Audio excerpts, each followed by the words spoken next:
is the voice that inspired me to get into this business. There's no doubt about that. He is the man.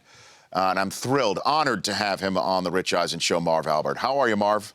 Hey, Rich, thank you. I appreciate the kind words. Yes, J.R. Smith was in another planet He was, last night. as you would say, on fire, J.R. Smith. On fire, yes. Very, very much so. I think maybe even surprising some of his teammates, although he has had some big games like that. And you have to credit LeBron because he has kind of taken him under his wing, and you just never know, as you know, what you're going to get from JR from game to game. But Yes. he's been pretty consistent with the Cavaliers. Right, and it is remarkable how LeBron is back in Cleveland, and obviously J.R. Smith has 28 points. Those were all the points that the Cavs got off the bench last night.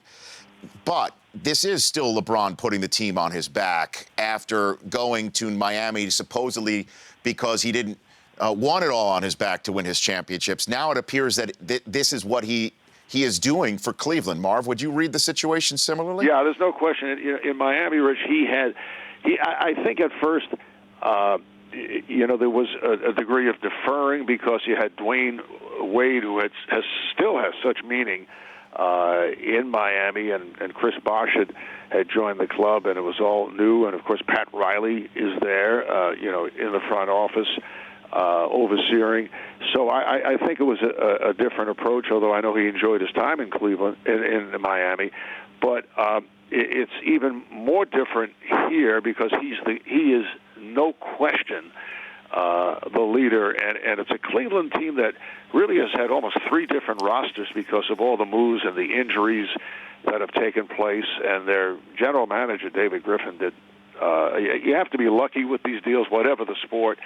And making the deal for Timofey Mozgov with Denver, and then getting Iman Shumpert and J.R. Smith from the Knicks, and those guys were not playing well, the last year and a half in New York, and here they are, very important players. The team has a very deep bench, and they are, they didn't win 60 games during the regular season, but right now with this roster, you look at Golden State with 67 wins.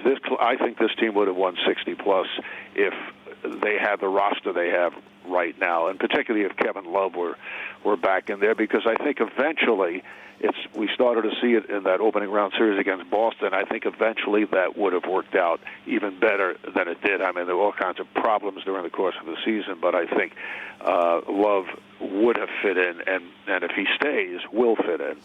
Talking to Marv Albert here, Reggie Miller, Chris Webber have the call throughout TNT's exclusive coverage of the 2015 NBA Conference Finals between the Hawks and the Cavs. Again, the next game Friday, 8:30 p.m. Eastern on TNT. We always talk about legacies in this business, Marvin. You have seen them all, certainly in the backcourt from Clyde all the way now with LeBron. We're talking about LeBron maybe being the best ever. You've seen them all. Do you think if LeBron does take Cleveland to this championship, that town, this team, that he does put himself in that pantheon, Marv? Well, the great thing in sports is because when you look at different eras, you can argue about who's the best in a particular category, who's the best ever. I still see Michael Jordan as number one, but LeBron right on his tail. And it's not only because of the 6 championships for Michael, who I think would have won more. I think if that team had stayed together, they could have won 2 more, when it did break up and everyone left. But LeBron is right there. I mean, with Michael, there are some different aspects to his game. I think at times when he wanted to turn it on, his defense was incredible. And LeBron can do that too.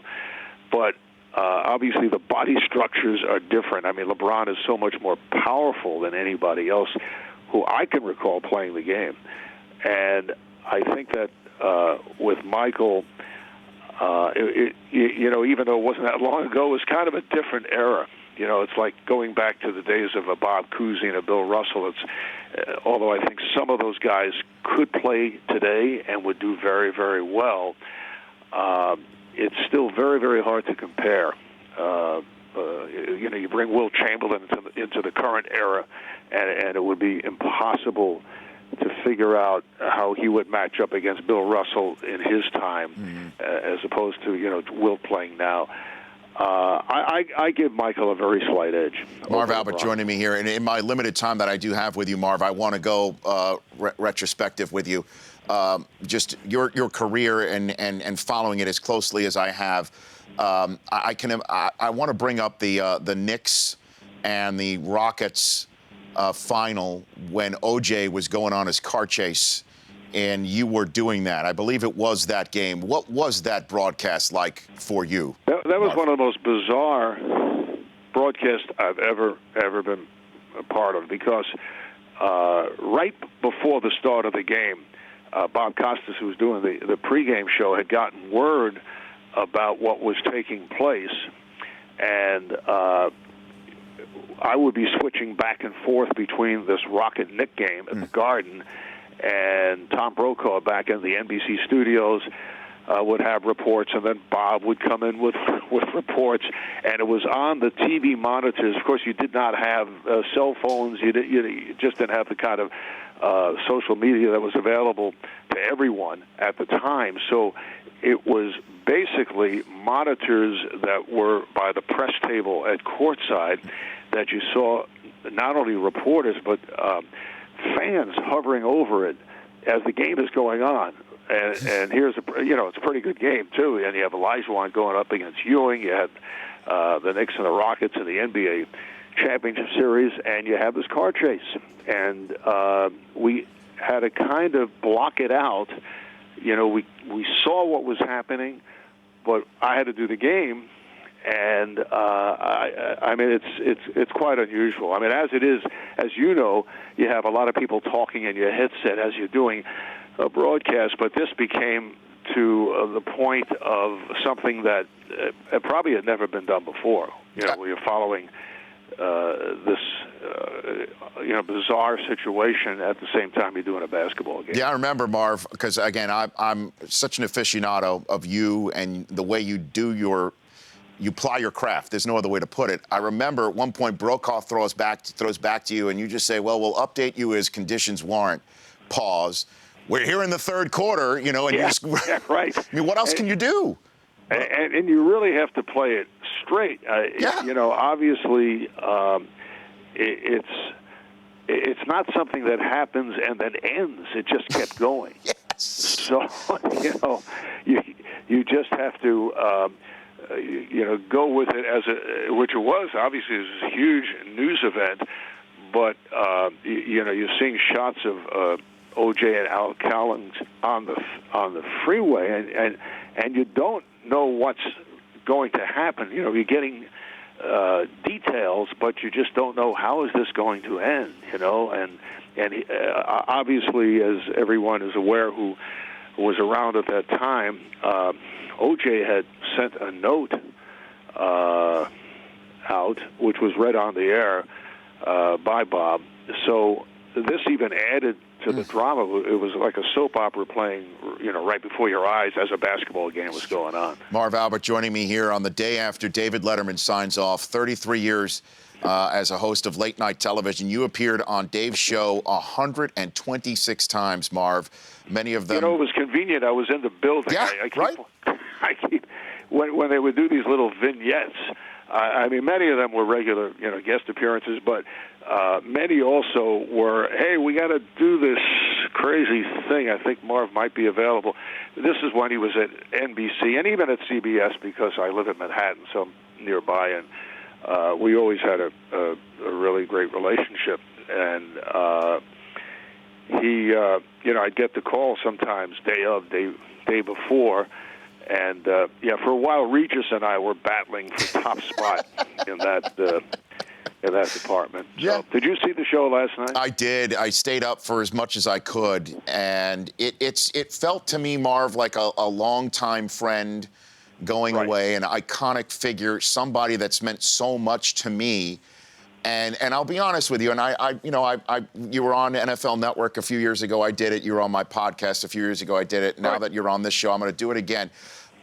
That's why I treasure every time you get behind the mic, Marv, and do what you do and still do it at the level that you do it.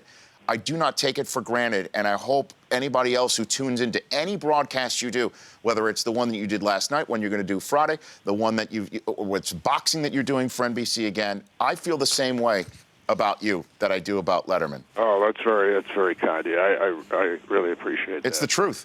Coming from you, too. But I'm going to miss Dave.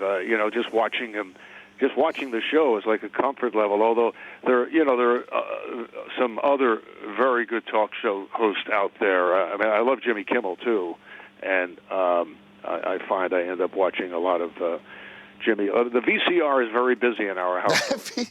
That's good. Not the VCR. I'm dating myself. The DVR is very busy. Marv, I used the word TiVo to my 6-year-old son the other day, and he goes, "What are you talking about?" You know, I mean, that happens. I still have a VHS machine. Oh, my gosh. Which is sad. And before I let you go, I want to give the floor to you about your son, Kenny, who's traveling all over the place doing the Rangers radio, which you used to do. And that's how, I grew up listening to you doing the radio for the Knicks and the Rangers. He's flying all over the place, doing triple overtime in Anaheim, flying back. I told him he's setting Guinness Book of Records for most NHL games, most miles in between, because he's doing the home, or actually the Ranger series on radio, and he hasn't missed a playoff game. And for NBC Sports Cable, he's been doing the Anaheim Blackhawks series, so he's been all over the country. And as I put it to him the other day, and I thought my schedule was crazy, at his stage. I said, Kenny, you're nuts. Really, because when I was going back and forth between basketball and hockey and traveling all over the place, it was a little different because with hockey, it's so easy to lose your voice. It's a different type of sport, and even with being on all the airplanes where you can pick up anything, he's very fortunate that he's able to stay strong and stay right on it, and he treats every game like it's the most important game that he's doing that year. So I'm very proud of the kind of job that he has done. But he had a close call the other night with a triple overtime, and he had several. Because I kept saying, what happens if you have an overtime? Because he has red eyes sometimes to get into other cities. So he has backup flights. He missed his 2 backup flights and then took a third to get from Anaheim to the Ranger game in Tampa, and had to go through Miami, and didn't sleep at all. But he just keeps going. Well, look, if he's the apple, it's helpful to have a tree like you, Marv. I really appreciate you calling in. I'd love to have you back as many times as you're willing. Anytime. Thanks, Rich. I appreciate it again. Thanks so much for the nice words. Thank you. It comes from the heart. That's Marv Albert. The Rich Eisen Show, weekdays at noon Eastern. On Audience.